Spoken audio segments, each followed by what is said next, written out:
Gubernur DKI Jakarta Pramono Anung memutuskan untuk memperpanjang pembelajaran jarak jauh dan work from home hingga 1 Februari 2026 mendatang. Keputusan tersebut diambil dengan pertimbangan prediksi BMKG yang menyebut hujan intensitas tinggi berlangsung hingga 1 Februari. Untuk periode ini, dari hasil BMKG, kemungkinan besar bahwa curah hujan itu masih tinggi sampai dengan tanggal 1 Februari.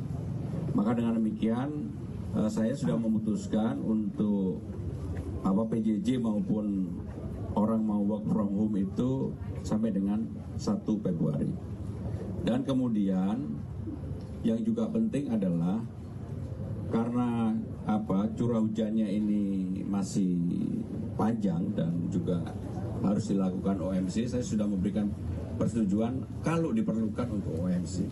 Karena kemungkinan curah hujannya masih tinggi termasuk hari ini. Dan mohon maaf, hari ini dari tadi pagi jam 5 sebenarnya udah kita lakukan. Kalau enggak ini pasti curah hujannya lebih tinggi dari yang lain. Kita beralih ke informasi lain, pemirsa. Polisi memeriksa manajer almarhumah Lula, Adita Baskara. Pemeriksaan dilakukan di Polres Metro Jakarta Selatan dalam penyelidikan tewasnya Lula Lava. Sudah doain, sudah ngedukung segala macam. Datang tanpa ditemani rekan ataupun pengacara, manajer Lula Lava, Adita Baskara, Rabu siang menjalani pemeriksaan penyidik Polres Metro Jakarta Selatan. Pemeriksaan ini merupakan yang pertama bagi Adita karena sebelumnya atau pada Senin lalu, Adita hanya untuk mendampingi asisten Lula Lava. Adita pun meminta doa yang terbaik untuk almarhumah Lula Lava. Sebelumnya polisi telah memeriksa sejumlah saksi termasuk kekasih selebgram Lula Lava, Reza Arab. Sudah doain, sudah ngedukung segala macam. Yang penting jangan putus doa buat almarhum ya. Minta doanya yang terbaik pokoknya. Yang terbaik aja. Berarti hari ini Boleh nih saya mau wudhu dulu. Berarti ini melengkapi pemeriksaan kemarin ya Kak? Enggak, kemarin tuh saya cuma menemani aja. Pemirsa, ramai di media sosial maraknya penyalahgunaan gas tertawa atau nitrous oxide di kalangan anak muda. BNN dan BPOM RI mengingatkan gas tertawa picu ketergantungan dan berbahaya bagi kesehatan.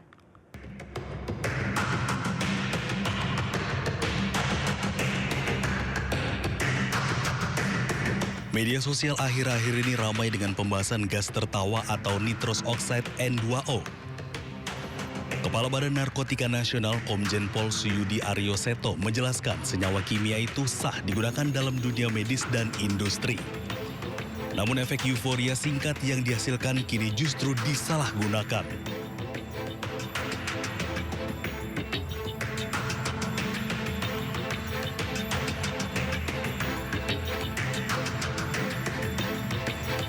Suyudi ungkap hingga awal tahun 2026 nitrous oxide atau gas tertawa belum diklasifikasikan sebagai narkotika atau psikotropika dalam Undang-Undang Nomor 35 Tahun 2009 maupun daftar terbaru Perkemenkes Nomor 7 Tahun 2025.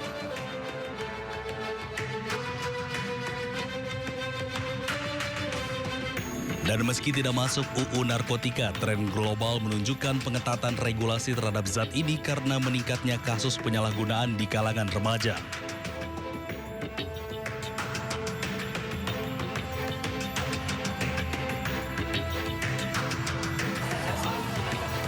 Sementara itu, Kepala Badan POM RI Taruna Ikrar mengungkap penyalahgunaan nitrous oxide bisa menyebabkan ketergantungan hingga terganggunya suplai oksigen dalam tubuh.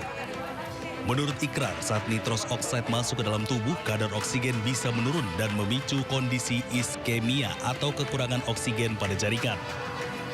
Sehingga timbul rasa sakit atau nyeri yang bisa berujung kematian. Vaping itu kan kandungannya adalah nitrate oxide, N2O. N2O ini memberikan efek bisa rileks dan seterusnya. Tapi dampaknya dalam fase kualitas dan kapasitas tertentu dalam sistem darah kita, dia menimbulkan ketergantungan. Terkait hal tersebut, rencananya BPOM akan memperkuat pengawasan dengan menggandeng berbagai pihak seperti BNN, kepolisian, serta Kementerian Kesehatan. Dari Jakarta, Tim Liputan iNews melaporkan.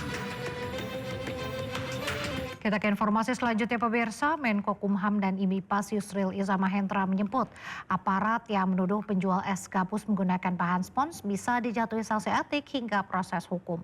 Sementara itu kedua aparat yang terlibat telah meminta maaf kepada penjual es gabus.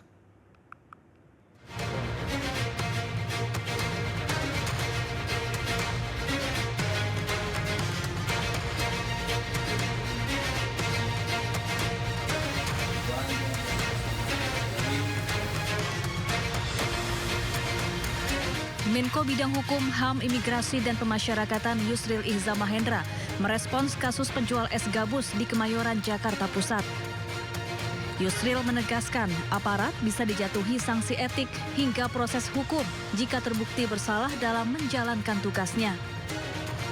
Baik penegakan disiplin maupun pelanggaran etik sampai kepada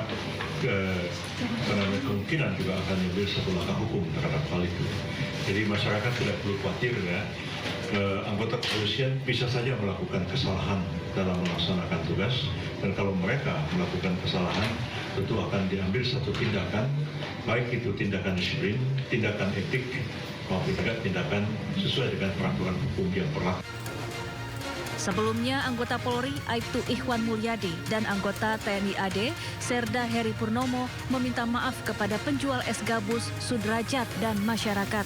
Keduanya mengaku bersalah karena telah menuduh Sudrajat menjual es gabus dengan bahan spons. Bahkan, Aibtu Ikhwan diperiksa Bitpropam Polda Metro Jaya untuk mendalami adanya dugaan pelanggaran etik.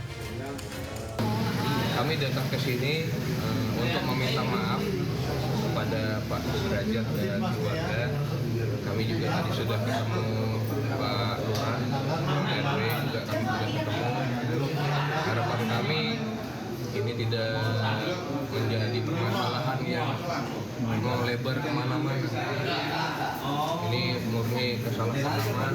Kami sudah juga melakukan evaluasi ke dalam. Kami sudah datang dengan niat yang tulus, ikhlas untuk meminta maaf kepada yang bersangkutan. Sebelumnya, video dua aparat TNI dan Polri sedang menginterogasi penjual es gabus viral di media sosial. Tanpa hasil pemeriksaan di laboratorium, keduanya menuding es gabus yang dijual mengandung bahan berbahaya dan tak layak konsumsi. Tim Liputan iNews melaporkan. Informasi berikutnya pemirsa, Sigit Purnomo alias Pasha Ungu menyemprot Wakil Menteri Pemberdayaan Perempuan dan Perlindungan Anak Veronika Tan.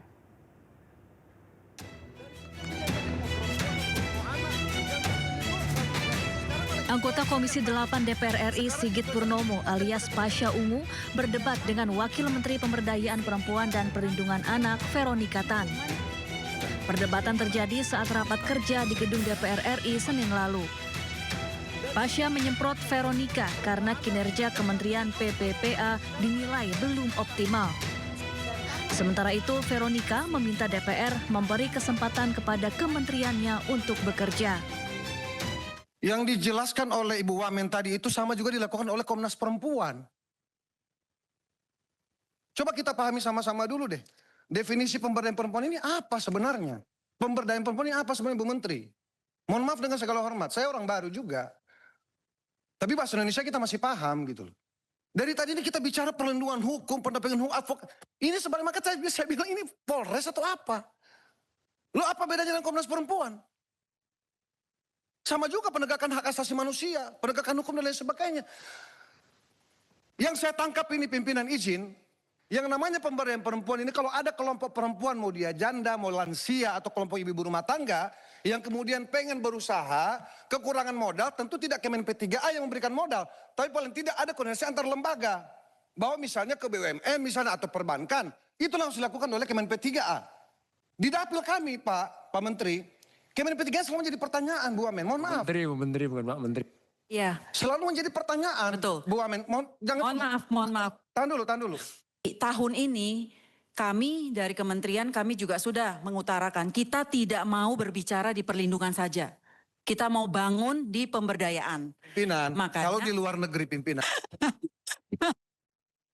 Kasih kita kesempatan, Pak. Kan kita juga baru, Pak. Ibu Menteri dan Ibu Wamen ini masih baru, Pak. Jadi kita masih perlu loading, kita masih perlu belajar bareng. Tapi kami mengapresiasi banget karena kami disupport sama Komisi 8. Kami senang sebenarnya. Izin. Tadi yang Ibu mau sampaikan tadi, lanjutkan dulu. Ya, yang kedua. Makanya belum selesai, Pak. Oh, lanjutkan dulu itu, baru nanti yang lain. Perdebatan antara Pasha dan Veronica kemudian viral di media sosial dan mengundang ragam komentar warganet.